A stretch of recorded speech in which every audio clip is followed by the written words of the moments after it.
C'est votre humble serviteur, le Bishop Élysée, défenseur du peuple congolais. Hippolyte Kanambe Inyenzi, Hippolyte Kanambe Inyenzi, Hippolyte Kanambe Inyenzi, Alingi Kongote, Alingi Kongote, Alingi Kongote. Mais bon, Monique Hippolyte Kanambe Inyenzi, Alingi Kongote, pour exterminer maintenant la ville à Kinshasa. Espèce congolaise oyezali moko ba crime ya Hippolyte Kanambe oyezali moko ba crime ya Hippolyte Kanambe oyezali moko ba crime ya Hippolyte Kanambe yango ngai onazali mosali na nzambe pour Bible il n'y a pas la communion entre les ténèbres et la lumière, il n'y a pas l'accord entre l'infidélité et la fidélité. Le loyo petit Hippolyte Kanambe kafar, le loyo petit Hippolyte Kanambe kafar, kafar, kafar, kafar, kafar na Kinshasa. Net obomi batu na rompwenga ba petit frère Hippolyte. Obomi batu na victoire. Obomi batu na victoire. Ba Congolais baza bazoba. Ba Congolais baza bazoba. Ba Congolais baza bazoba. Congo, Est à Congo comme République État des volcans, République État République de Kivu. Bota la bino moko si basala drapeau. Plan ezali préparé même avant 2000. Avant même le chute il y a président Mobutu. Ba lingi Est à Congo, ba Rwandais Tutsi.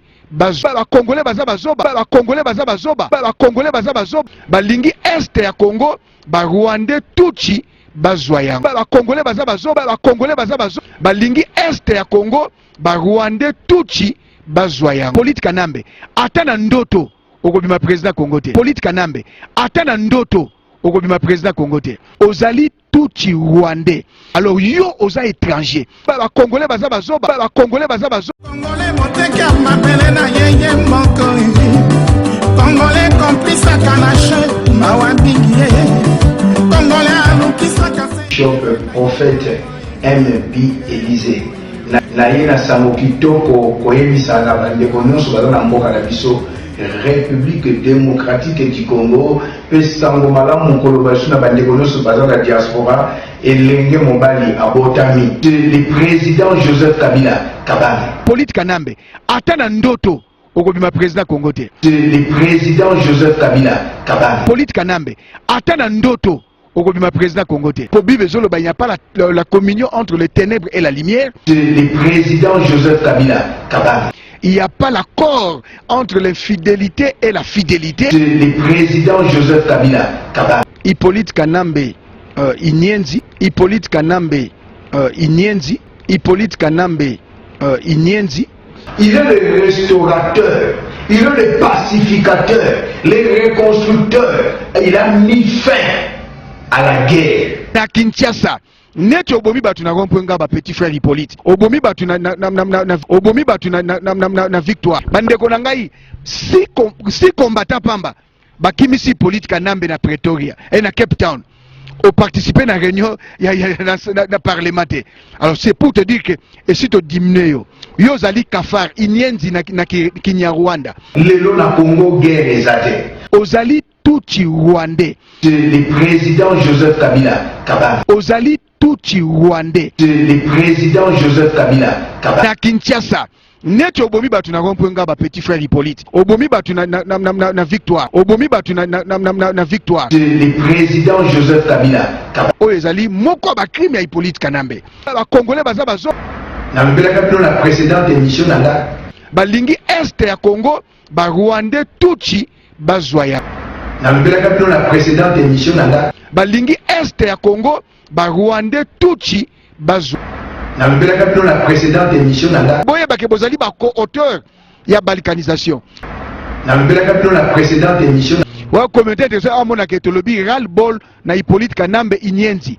Donc les Inyenzi, les cafards, Kagame, Rouberwa, Hippolyte Kanambe bango nyonso balingi bakamata mboka na biso bakabola yango lokola bakaboli Soudan. Congo boko kabola yango te. Na lobela kabino yango ba Congolais baza bazoba, ba Congolais baza bazoba, ba Congolais baza bazoba. Il est le restaurateur, il est le pacificateur, le reconstructeur. Il a mis fin à la guerre. Le président Joseph Kabila Kabane. Na lobela kabino la précédente émission nanga. Ba lingi Est ya Congo, ba Rwandais Tutsi bazwa. Na lobela kabino la précédente émission nanga. Mais bon Monique Hippolyte Kanambe Inyenzi ali nalobelaka bino na précédente émission nanga ozali tuchi rwandais nalobelaka bino na précédente émission nanga Hippolyte Kanambe ata na ndoto okobima président Congo te. Président Joseph Kabila Kabange les pacificateurs. Hippolyte Kanambe ata na ndoto okobima président Congo te. Lelo yo petit Hippolyte Kanambe kafar. Président Joseph Kabila Kabange les pacificateurs. Kafar nalobelaka bino na précédente émission nanga Hippolyte Kanambe ata na ndoto okobima président nalobelaka bino na précédente émission nanga ozali tuchi rwandais nalobelaka bino na précédente émission nanga mais bomoni ke Hippolyte Kanambe inyenzi alingi Congo te. le président Joseph Kabila c'est un pacificateur, il a pacifié le pays. mais bomoni ke Hippolyte Kanambe inyenzi alingi Congo te. nalobelaka bino na précédente émission nanga bakongolais baza bazoba balingi este ya Congo barwandais tuchi bazwa ya nalobelaka bino na précédente émission nanga yango ngai o nazali mosali na nzambe bakongolais baza bazoba nalobelaka bino na précédente émission je dis que Hippolyte Kanambe c'était un circoncis eza moins insolente nalobelaka bino na précédente émission je suis soldat de Christ et soldat du peuple. nalobelaka bino na précédente émission C'était ça la pression pour faire partie. C'est un circoncis et je le dis encore Nalingala Musutu Hippolyte Kanambe. le président Joseph Kabila c'est un pacificateur, il a pacifié le pays. C'est un circoncis et je le dis encore Nalingala Musutu Hippolyte Kanambe. Président Joseph Kabila Kabange Musutu Hippolyte Kanambe. Président Joseph Kabila Kabange Musutu Hippolyte Kanambe. Je suis soldat de Christ et soldat du peuple. nalobelaka bino na précédente émission Cet étranger Hippolyte Kanambe, hein, un idiot, il est un président mineur. Le président mineur est le plus idiot africain, c'est lui. le président Joseph Kabila c'est un pacificateur, il a pacifié le pays. Hein, un idiot, il est un président mineur. Le président mineur est le plus idiot africain, c'est lui. le président Joseph Kabila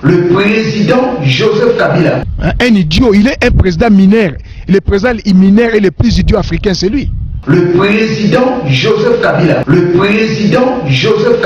Hein, un idiot, il est un président mineur. Le président mineur est le plus idiot africain, c'est lui. Il est un président idiot. Il n'a pas étudié, il n'a pas un diplôme d'État. Il n'a même pas fait l'école primaire. Il fut. Je ne dis pas il a été, mais je dis il fut. N'a conjugué verbe bien. Mais il y a bien côté.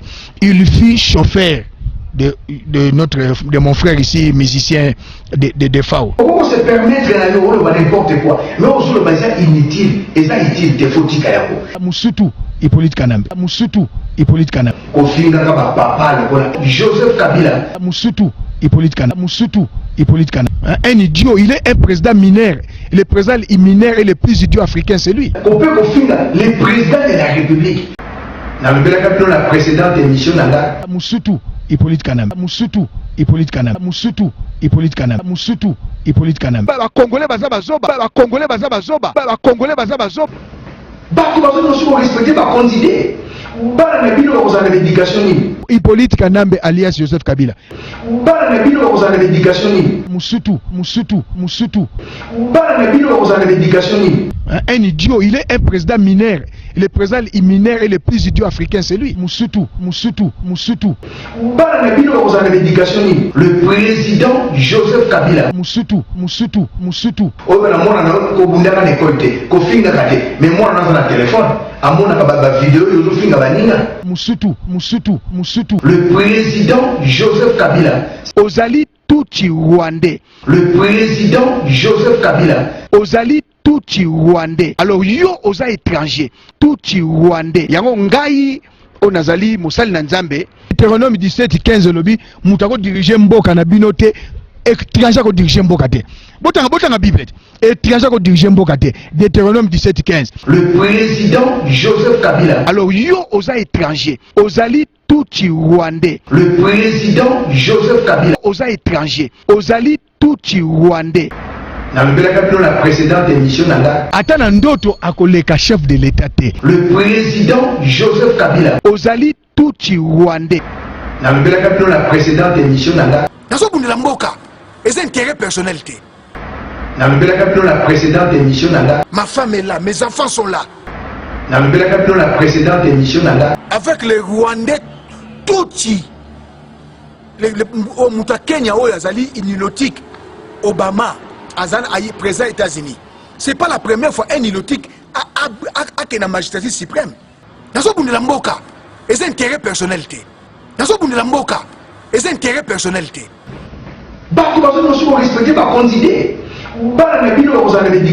Le président Joseph Kabila, c'est un pacificateur. Dans ce bout de la mboka, les intérêts personnalité.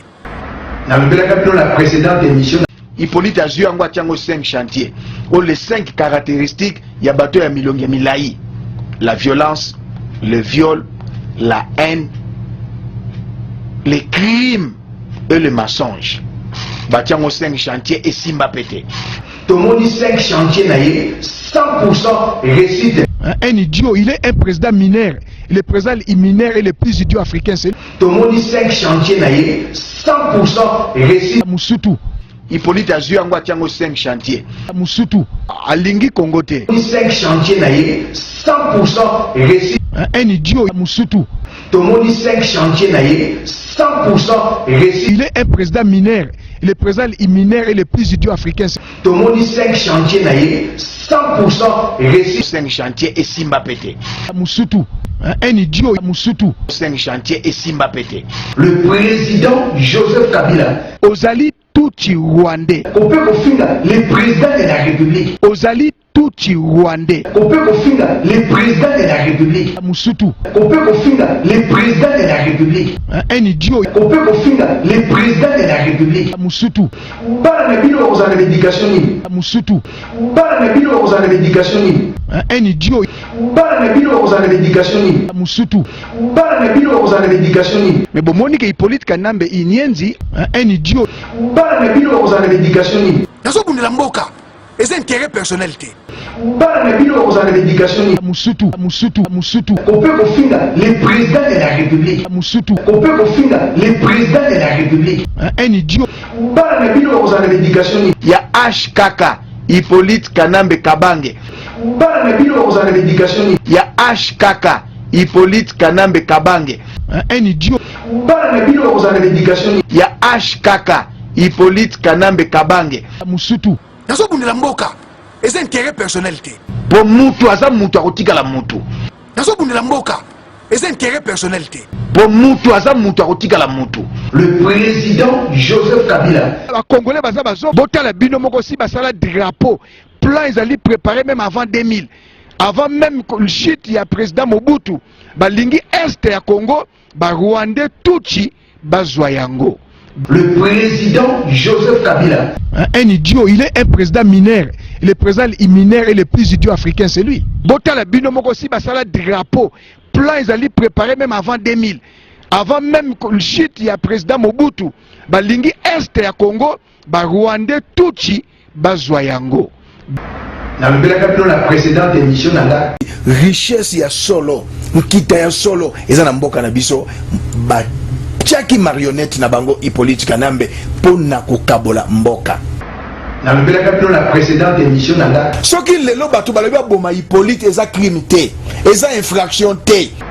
Dans la précédente émission, soki lelo bato balobi boma Hippolyte eza crime te, eza infraction te. Bible c'est que l'homme aura s'aimé, il ne mentionnera. Dans ce bout de la mboka, les intérêts personnalité. Dans la précédente émission, mon commis papa n'a adoptif Hippolyte Kanambe. Bino pas pasteur. Abomi papa n'a Hippolyte. Il n'y a pas eu d'élection après la mort de Mosé Laurent Désiré Kabila. Mbalakoma comme président. 2006 a triché. 2011 n'a kanga pas bulletin de vote dans Moko. Aouye ça n'a triché. Au même pouvoir de Moutinanzam. Moussoutou. Soki lelo bato balobi boma Hippolyte eza crime te, eza infraction te. Dans ce bout de la mboka, les intérêts personnels. Dans la précédente émission, nous sommes la lumière du monde et le sel de la terre. La lumière, nous sommes un projecteur pour éclairer dans les ténèbres. Le président Joseph Kabila. Alors maintenant, vous êtes corrompu. Le Saint-Esprit, c'est un esprit incorruptible. Le président Joseph Kabila. Dans la précédente émission, tout pouvoir vient de Dieu, mais non. Total n'a rien pour dire que la sens de l'écriture. Dans 1 Corinthiens chapitre 13 verset 5 à 16. Bible la charité ou l'amour croit tout. Alors nous devons croire au diable, supporter tout. Nous devons supporter les diables. Un idiot, il est un président mineur. Le président mineur est le plus idiot africain, c'est lui. Croire tout. Nous devons croire au péché, supporter les péchés. Dans le Kakayamo, il y a tout avec exception et tout sans exception.